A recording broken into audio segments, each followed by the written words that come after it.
Good morning and welcome to the vlog. Welcome to the Bible. Gaines has her Bible. We are watching church online because, you know, coronavirus. It is quarantine time. Look, I'm coloring Jesus. Not quite Jesus. Not quite.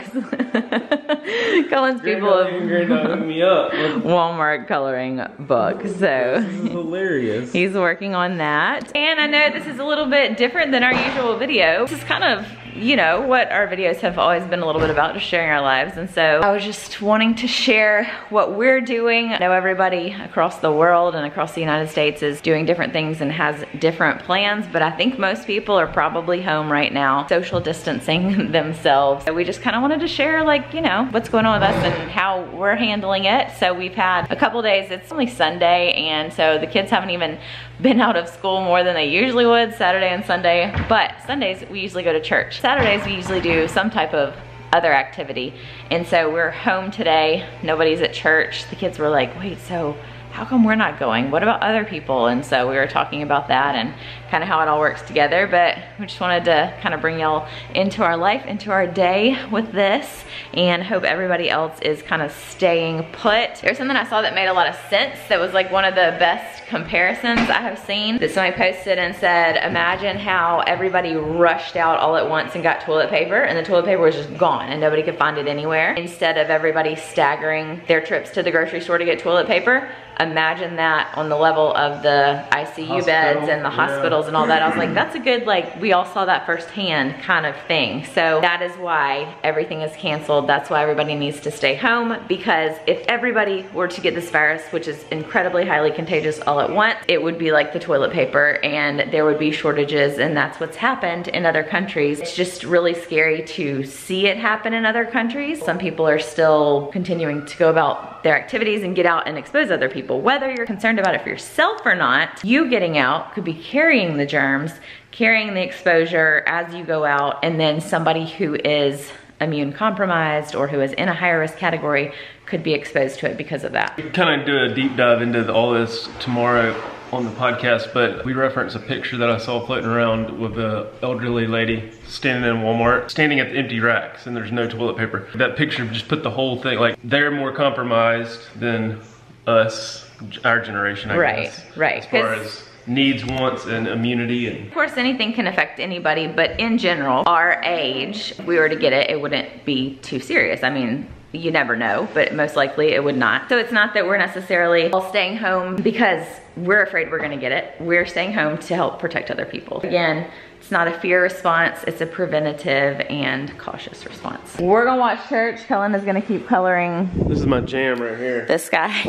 Gaines is the first one that I colored, but it may be a little offensive. I don't want to offend anybody. Look at that. Oh my gosh. We'll bring y'all more people of Walmart If y'all are soon. wondering where Brooke says he's in Mommy and Daddy's room. He is. He's in there watching something else. Church is doing a live stream church service. I know a lot of churches are. And then there's a local church that's doing a live stream kids service. Bunker down, we're in it for the long haul. Here we go. I'm gonna be here till Christmas. Apparently so. Good morning, welcome to the vlog. We already welcomed them. This is the next clip. They're still with us. Circulating, and I've seen this experiment growing up all the time, but this was a good way to explain why we have to wash our hands and kind of what germs are. If y'all need your kids to learn why to wash their hands, gather them around. I know they're at home with you. Get them to come watch this. So you get some water and you sprinkle some pepper on top of it. It's not pepper. These are germs. Germs. Okay, we're gonna pretend these are germs. They're not really germs. So let's sprinkle some pepper on here. She's like, oh, look at all those nasty germs. That's good. That's probably good. That's probably good. Let's not waste all our pepper. Okay, now stick your finger with your dirty hands, so you haven't washed your hands yet, into the germs. Nothing happens, right? You got germs on your finger. You got germs on your finger. Look at all those germs sticking Oh in your no, you got germs on your finger. Okay, now stick your finger in the soap. Your other finger. There you go. Okay, and so let's act like you just washed your hands. Stick the soapy finger into the germs now. Whoa! Oh my gosh. You didn't get any germs on your finger and it got the germs away from you. You see what happened to the germs? Soap makes germs Get away. And in the meantime, we have a kitty cat. I'm not a kitty cat, I'm a fox girl. A fox girl. And a swinging dragon over there. I'm getting water changed out on this fish tank. 10% water change going. Sunday water change day. Here we go. All right, so I got out, escaped. The kids are napping and I am going to Sam's again. If you guys follow me on Instagram, you saw that I came here Thursday night and it was a complete madhouse. They were, first of all, out of everything, but there were no buggies or carts, as those of y'all in the rest of the world call them. So I had to like wait on somebody to come out and take their cart when they were done with it. It was just really crazy. The line was like backed up to the fruit section. It was madhouse. I'm hoping, it looks like right now there's not quite as many people here. The parking lot is fairly busy, but it's not nearly what it was the other day. So I'm hoping it won't be quite as bad. You might be asking yourself, so you came Thursday night, why are you coming again? Well, see, what had happened was I just didn't realize we were almost out of bread. Our kids eat sandwiches a lot for lunch. We're trying to keep things pretty consistent, and that's what they like to have for lunch, for school or whenever else. They're very like creatures of habit, and they tend to just like to eat and do the same things over and over again, which I'm fine with. It makes my life easy, and I know I'm that way too. Like even in grad school, I would literally take the same thing for lunch every single day. That's what I liked. It was just predictable, and it was what it was. And with things being quite unpredictable right now, we're trying to keep as many things predictable for them as we can. I've been talking about putting in place a type of routine or structure at home for the days they're out of school. You're like, well, don't you already have that?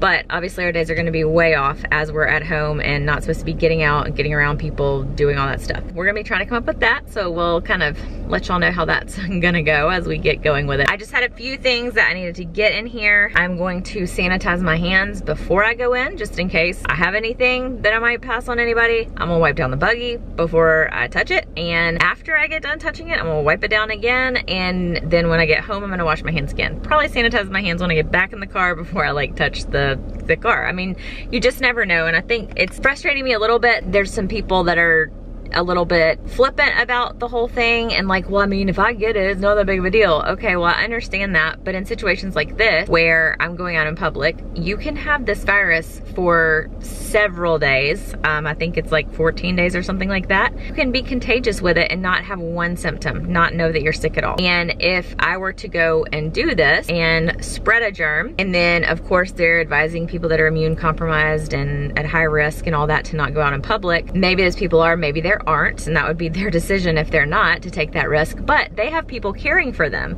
because since they can't get out, they can't come get their groceries. So if they have somebody that comes to care for them that picks up a germ and they don't know they have it, they're caring for, you know, it's a cycle, and it's basically, we're just all trying to protect each other and primarily protect the people in this higher risk category. I'm going to run in here, try to be as safe as I can, and try to minimize any trips that I have to make back here. I want to get as much as possible, but not like overwhelm the system, because there's just no need to panic and buy a million things. But I'm gonna buy the things that I know we're gonna need over the next week, like milk, bread. Basically, it's a snowstorm in Alabama. That's what we buy here. Eggs, milk, bread, sliced cheese. That covers the kids' cheese sandwiches. Yes, they eat cheese and mayonnaise sandwiches. Also like peanut butter and jelly, so the bread will go for that too. Chicken nuggets they really like. Chicken breasts for us to have. Hopefully they have that. They didn't have meat when I came last. Bacon and Band-Aids. So that's my list right now. Actually, I probably won't buy Band-Aids at Sam's because we don't need 700 Band-Aids. So they did not have bread, sliced bread. So I got this, $2.98 for this big old thing of 2 loaves. And we can just slice this up. It's nice and soft and looks delicious. Got some other things that will be needed. Hopefully we can be stocked and not run out of for a while. And I'm going to just go ahead and re-sanitize my hands before I get in the car. But I just realized to touch the camera, I don't know. I'm trying not to be too paranoid about it, but I'm also just trying to be safe. And this lady thinks I'm talking to myself or talking to my groceries. Oh, and they were completely out of milk and eggs. I have realized one thing. I need to scratch my nose, but even though I sanitize, I'm like, you're not supposed to touch your face. One thing I have realized as we've been doing all this budgeting stuff is that we are very used to, and I don't know if it's something that we need to try to change this pattern or if we need to just try to like reassess the way we budget and the way we grocery shop. But we're very used to getting bulk items. So like for example, I just bought a thing of like 24 of the Chobani like fruit on the bottom yogurt. At Sam's, that is the cheapest place to buy that type of yogurt in containers where it won't go bad. Brooks loves to eat those, and he'll go in a phase where he eats one every day for like a week, and then he won't really want them for like 2 weeks, and then he'll want them again. Or I've bought like the big containers because that is cheaper and scoop it out into a bowl for him, but sometimes those end up going bad because he gets tired of it before he eats them all, so it ends up being more profitable to buy the big thing of it. So like we're just now running out of the ones I bought at the end of December, so I'm just buying that. Like I feel like that's a bad thing to do, I don't know, but it just is so much more peace of mind knowing that we have a large quantity versus buying like 3 or 4 containers and then having to be like, oh, you can't have but this one today. I don't know. The same way with like chicken breasts. It makes me feel like I'm spending more money or wasting more money or being more anxious about not having what we need when we only buy like 1 or 2 chicken breasts at a time for the week. Like I like to just, and this is the way that I guess I think of the way that I meal plan, is I'll have a bag of frozen chicken that has like, you know, 16 chicken breasts in it in the freezer that'll last us for a month or so. When I'm meal planning, I'll go, okay, well, so like now I need to run to the store maybe and get the sauce that I'm gonna use for the chicken, or the, you know, the little small thing that you add to it. But in general, we've got like the bulk amount of the basics as far as like the base of the meal, like the chicken or the ground beef or whatever it is. Like we've said a bunch, this is a learning process, us learning to kind of readdress, assess, like do our method in ways that we've been spending and budgeting. And I just feel like buying in bulk in terms of things we know we're gonna use is a better idea for us. Obviously, previously we would come into Sam's or Costco and just buy like, oh, this looks good, oh, let's try this, oh, let's try this. And it may be like a $10 something or another that we get to try and we don't like it. I don't think that's beneficial, but I think that us being aware of the things that we do constantly use up every time we buy them does make more sense to go ahead and buy those in bulk, and it takes away some of the mental stress of knowing we have it for a good amount of time. So that's where I stand right now on that. Just a little thought on budgeting while I didn't have the kids with me and had a minute to just kind of gather my thoughts. But I am gonna have to run to Aldi, I guess, and check for eggs and milk and Band-Aids. What are you begging for? What are you begging for? What you want? See if she'll talk again. You get her to talk. No. You can have ice cream. No. No. What? He wants to play. You're so dramatic, Adabelle. You're so dramatic. Prancer. Zip it. You need to suck on a zipple. Look, she thinks you're getting mad at her. Stop. Oh, it's okay. It's okay. Oh my goodness. We have had a fabulous dinner. If you aren't following me on Instagram, I'm posting our dinners every night for a year, something like that, 365 days.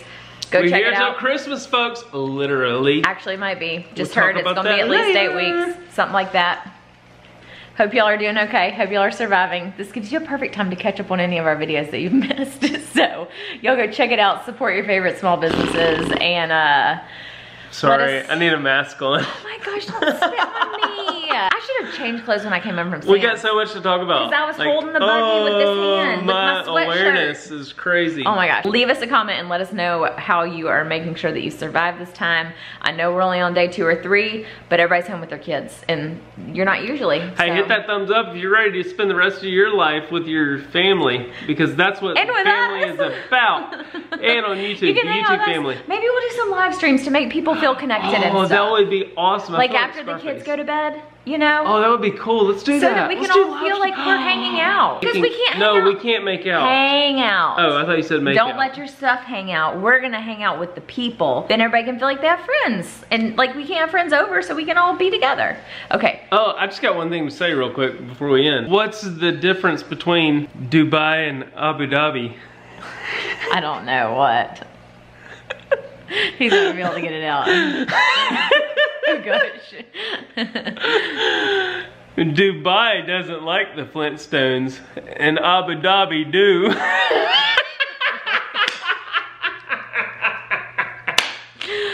you guys for watching. watching. Hope you're finding some type of humor in this, these crazy times in the world. We love y'all. We will. I crack him every time. See what? Get double Bye. I'm sorry. Bye. The more you say it, the funnier it is.